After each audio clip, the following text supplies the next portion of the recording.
ఇంకా సంక్రాంతి రిలీజెస్‌తో పాటు మనందరికి తెలిసిందే 'మేరీ క్రిస్మస్' అనే సినిమా కూడా రిలీజ్ అయింది. ఇంకా నాకు బోర్ కొడుతుందని ఇంకా ఆ సినిమాకెళ్ళాము. ఇంకా సినిమా ఎలా ఉందో తెలుసుకునే ముందు ఒకవేళ నా ఛానెల్ సబ్స్క్రైబ్ చేయకపోతే చేసుకోండి మామ. ఇంకా సినిమా అయితే డీసెంట్. మరీ అంత తీసి పడేసే సినిమా అయితే కాదు. కాకపోతే ఏంటంటే మరీ థియేటర్‌కెళ్ళి చూడాల్సిన సినిమా కూడా కాదు. ఒక ఓటీటీలో రిలీజ్ అంటే ఎలా ఉందంటే హిందీలో 'జానే జానా కోస్' అనే ఒక సినిమా వచ్చింది. Direct OTT. ఇవన్నీ ఏంటంటే ఓటీటీలోనే ట్రై చేయాల్సిన సినిమా. మరీ థియేటర్‌కెళ్ళి మరీ చూడాల్సిన సినిమాలైతే కాదు.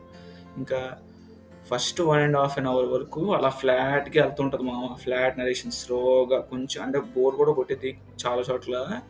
ఎప్పుడైతే ఇంకా లాస్ట్ హాఫ్ అన్ అవరు ట్విస్టులు రివీల్ అవుతా ఉంటాయి. అప్పుడు కొంచెం ఇంట్రెస్ట్ వస్తది మామ. ఇంకా క్లైమాక్స్‌కొచ్చేటప్పటికి సూపర్. అది.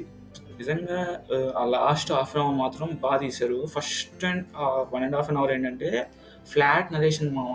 అలా ఎళ్ళిపోద్ది. ఇంకోటేంటంటే ఇది ఒక నైట్‌లో జరిగిద్ది. మూవీ మొత్తం ఒక నైట్‌లో జరిగే మూవీ. ఇంకా ఈ సినిమాలో తెలిసిందే విజయ్ సేతుపతి గారు, కత్రినా కైఫ్ గారు, అలాగే ఒక చిన్న గెస్ట్ రోల్‌కి ఒక 5-6 మినిట్స్ ఉంటారు. రాధిక ఆప్తే గారు ఆ సీన్‌లో నటించారు. అంతే. చెప్తున్నా ఒక థియేటర్‌కెళ్ళి మరి చూడాల్సిన సినిమా అయితే కాదు.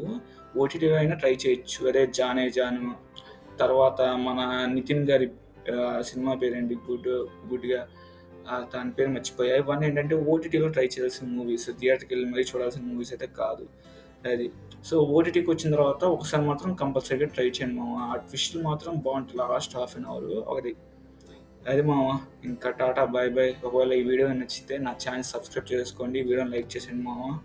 Tata bye bye. See you.